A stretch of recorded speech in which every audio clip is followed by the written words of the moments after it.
నమస్తే, welcome to I dream. మనతో పాటు ఉన్నారు ప్రముఖ herbalist and traditional healer Anjaneya Raju garu. వారితో మాట్లాడదాం. నమస్తే సార్. నమస్కారం సార్. చాలా వరకు వీకెండ్స్ రాగానే చాలా బాగా హ్యాపీగా ఉంటారు, పార్టీస్ అంటారు, ఇలా చేసుకుంటారు. బట్ మనం ఎక్కువ కాలంలో ఈసారి ఇప్పట్లో విన్న కేసెస్ హార్ట్కి సంబంధించి మండే రోజు ఎక్కువ హార్ట్ స్ట్రోక్స్ రావడం, చనిపోవడం, ఇవన్నీ కూడా మండే రోజే ఎక్కువగా జరుగుతూ ఉన్నాయి. ఎందుకు సార్?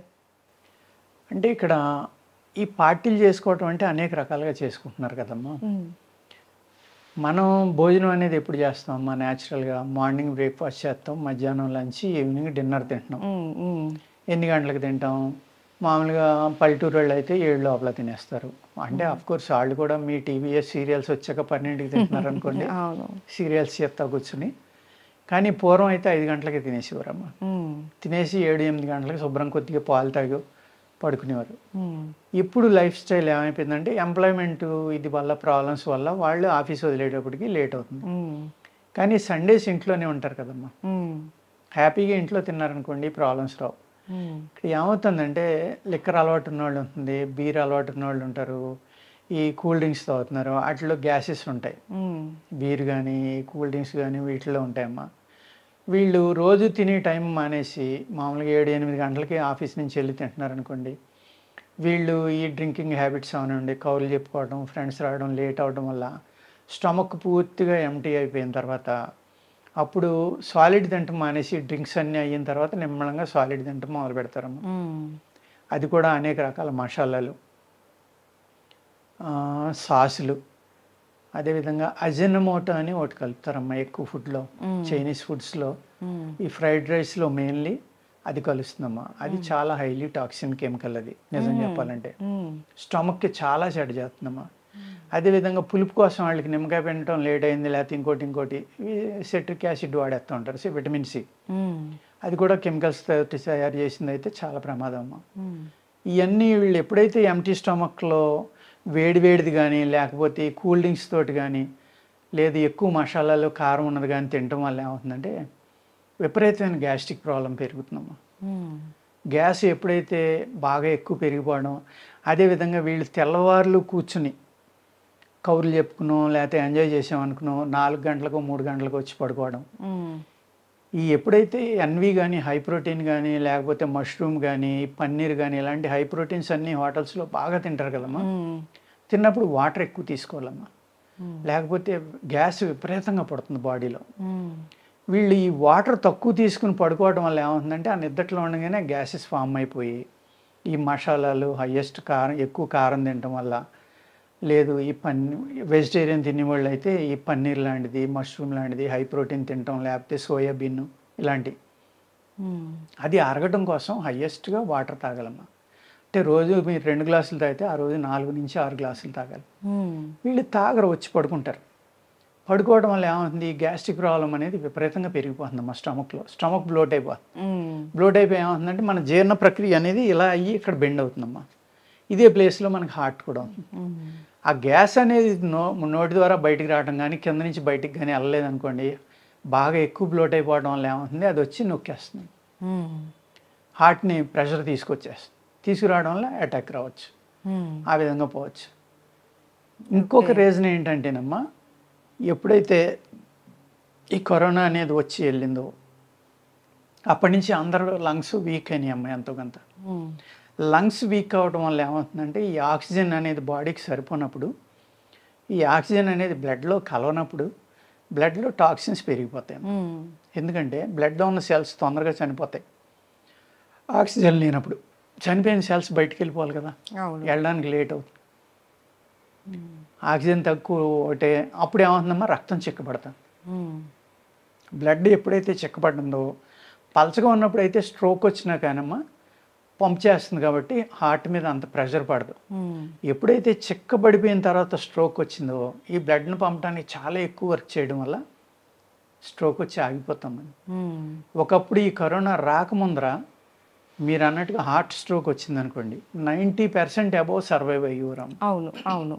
ఇవాళ 90% కేసెస్ కొలాప్స్ అయిపోతున్నారు అసలు తెలియకుండానే వాళ్ళకి వచ్చింది అని కూడా తెలియదు. తెలియకుండా ఒక 10% మట్టిగా హాస్పిటల్కి వెళ్ళి బైపాస్ అను ఇంకోటనో సర్వైవ్ అవుతున్నారమ్మా. అందుచేత ఈ ఆహారం అలవాట్లు అనేది మార్చుకోకపోతే కనుక మనం ఏదో ఎంజాయ్ చేస్తున్నాం అని అనుకుంటున్నారు తప్ప ఎంత ప్రమాదకరమైన జీవనం మనం సాగించడం అనేది అర్థం అవట్లేదమ్మా. 1-2 రోజులు ఎంజాయ్ చేస్తారు, అలా ఎవ్రీ సండే వెళ్ళి అదే విధంగా అది అలవాటు అయ్యి రోజు తినటం మొదలుపెట్టి ఇంట్లో తినకుండా మంచి ఆహార పదార్థాలు తినకుండా ఇప్పుడు హోటల్కి వెళ్తామమ్మా, నిలబడిన పదార్థం వాడచ్చు, లేకపోతే వాడిన ఆయిల్ మళ్ళీ వాడచ్చు, ఏదైనా వేపించింది. ఆయుర్వేదంలో ఏమంటారంటే కాక నూనె అంటారు.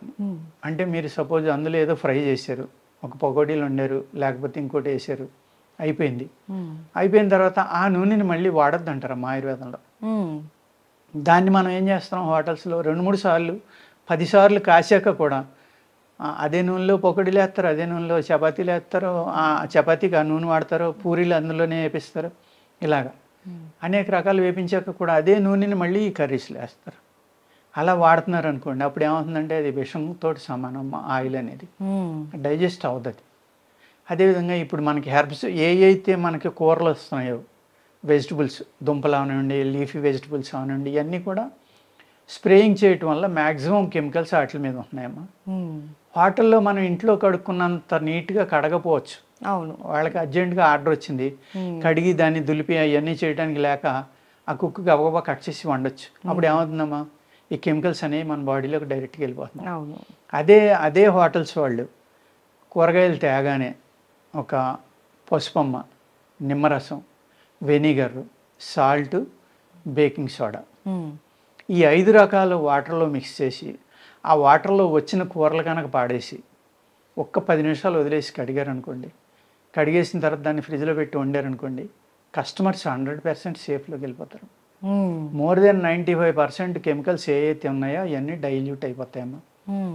ఇది అందరికీ కోసం. ఇప్పుడు మన వీడియో ఎవరైతే చూస్తున్నారో వాళ్ళు ఇంటికాడ కూడా వాళ్ళ ఇంటి దగ్గర ఏమైనా వెజిటబుల్స్ కానీ ఫ్రూట్స్ కానీ తెచ్చుకుంటే దయచేసి అందరూ కూడా ఈ విధంగా చేయండి.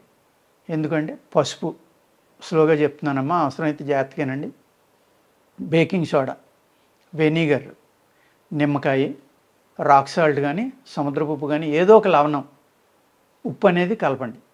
కలిపి 5 కలిపిన నీళ్ళల్లో మీరు కూరగాయలు కానీ ఫ్రూట్స్ కానీ ఒక 5 నుంచి 10 నిమిషాలు వదిలేసి కడుక్కోండి. ఆకుకూరలు కడిగితే కనుక కుళ్ళిపోతాయని లేడీస్ కంప్లైంట్ చేస్తే ఆకుకూరలు ఫ్రిడ్జ్లో పెట్టుకున్న కవర్లో పెట్టుకోండి. మళ్ళీ ఆ మామూలు కూరల పక్కన వీటిని పెడితే హయ్యెస్ట్ స్ప్రే చేసేది ఆకుకూరలకు కాబట్టి ఈ ఆకుకూరలు అనేవి సెపరేట్గా పెట్టుకోండి కవర్లో పెట్టి. వీటిని వండేటప్పుడు ఏం చేస్తారంటే కట్ చేయాలమ్మా, కంపల్సరీగా పీసుల కింద కట్ చేసి ఉడుకు నీళ్ళలో సాల్ట్ వేసి ఆ ఉప్పు నీళ్ళు ఉడుకుతూ ఉండగా అందులో ఈ కోసిన ఆకుకూర ముక్కలు వేసామో ఒక 2 నిమిషాల నుంచి తీసి పిండేసి అప్పుడు కూర వండుకుంటే ఈ ఏదైతే ఈ పురుగు మందులు ఉన్నాయో ఈ 99% బయటికి పోతాయి. మనం ఇక్కడ ఏం ఆలోచిస్తున్నాం, అసలు ప్రోటీన్ పోతుంది లేకపోతే విటమిన్స్ పోతాయి, అలా నీళ్లు వంచొద్దని డాక్టర్లు చెప్తారు. డాక్టర్లకి తెలియదు కదమ్మా అక్కడ వ్యవసాయంలో ఏం జరుగుతుంది, ఎంత ప్రమాదకరమైన మందులు కొడుతున్నారు అనేది డాక్టర్లకు తెలియదు. వాళ్ళు చదువుకున్నది వాళ్ళు చెప్తున్నారు, అందులో జీరో, వాళ్ళ తప్పు జీరో. వాళ్ళు చెప్పేది తప్పు కూడా కాదమ్మా వాళ్ళు చెప్పేది, ఎందుకంటే వాళ్ళకి తెలియదు కదా వ్యవసాయం అలా జరుగుతుంది. కానీ వ్యవసాయం చేసి వాళ్ళకి తెలుస్తుంది, లేకపోతే చూసిన వాళ్ళకి తెలుస్తుంది. అందుకు ఈ విధంగా మనం విషం తినకపోయింటే విటమిన్ తినకపోయినా పర్లేదమ్మా, విషం తినొద్దు నేను చెప్పేది అది. ఈ విధమైన ఆహార పదార్థాలు ఇలాగ మనం జాగ్రత్తగా తిన్నాం అనుకోండి మనం ఆరోగ్యంగా ఉంటాం. హోటల్లో ఎన్ని జాగ్రత్తలు ఎక్కడ తీసుకుంటారమ్మా, తీసుకోరు. కాబట్టి అటు కెమికల్స్ బాడీలోకి వెళ్ళడానికి అవసరం ఉంది, టేస్ట్ కోసం వాడి రకరకాల అజినోమోటో లాంటివి కానీ అనేక రకాలు వాడుతున్నారు. ఎన్నో 6 నెలల నిల్వ ఉన్న సాసులు లాంటివి ఎన్నో రకాలు వాడతారు టేస్ట్ కోసం. ఇవన్నీ వాడడం వల్ల ఏంటంటే విరుద్ధ ఆహారాలు కూడా వాడతారు. అందులో విరుద్ధ ఆహారం అని ఎందుకు అంటున్నానంటే ఆయుర్వేద శాస్త్రంలో చేప పెరుగు విరుద్ధం అమ్మ, చికెన్ పెరుగు విరుద్ధం అమ్మ. కానీ మ్యారినేట్ చేసినప్పుడు ఏం చేస్తున్నారు, పెరుగు కంపల్సరీ వేస్తారు, చేప ఇది కూడా. అప్పుడు ఏమవుతుందమ్మా, విరుద్ధమైన ఆహారం ఏదైతే మన శాస్త్రంలో మన ధర్మంలో ఈ ఆయుర్వేద శాస్త్రం అనేది వేదాల్లో ఒక భాగం, అందులోనే చాలా పర్టికులర్గా రాశారు వాళ్ళు ఏమని, చికెన్ కానీ ఫిష్ కానీ తిన్నప్పుడు పెరుగు తినొద్దు అని. కోడిగుడ్డు పాలు తినొద్దని రాశారు. ఇలాగ విరుద్ధాహారాలు అంటామమ్మా మేము. ఇది పులుపు తింటే పాలు తాగకూడదు, అంతే కదమ్మా. మరి పులుపు తగిలితే ఇరిగిపోతాయి కదా పాలు బయట కూడా మీకు. అవును. ఇప్పుడు చంటిబిడ్డ ఉన్నాడు, పాలు తాగాడు, కక్కుతాడు, ఇరిగిపోయిన పాలు కక్కుతాడు కదా. అవును, అవును. ఎందుకు? ఆ పాలు ఇరిగించడానికి అతని బాడీలో ఆల్రెడీ ఫ్లూయిడ్స్ ఏదైతే ఇవి ఉన్నాయో యాసిడ్స్ పుట్టేసినాయి. ఆ యాసిడ్స్ వల్ల అరగలేదు కాబట్టి బయటకు కక్కాడు, ఇరిగిపోతాయి. అంటే ఏంటి? ఈ లైమ్కి సంబంధించిన అన్ని యాసిడ్సే కదమ్మా, సెట్రిక్ యాసిడ్ ఉంది కదా అందులో. అందుకు పులుపు తింటే పాలు తాగకూడదు. ఈ విధంగా విరుద్ధాహారాలు కూడా టేస్ట్ కోసం ఏం చేస్తున్నారు, అనేక రకాలుగా వండి మనకి పెడుతున్నారు, అవి మనం తింటున్నాం. అప్పుడు ఏమవుతుందమ్మా, అటువంటి ప్రాబ్లమ్స్ని మనం ఫేస్ చేస్తాం.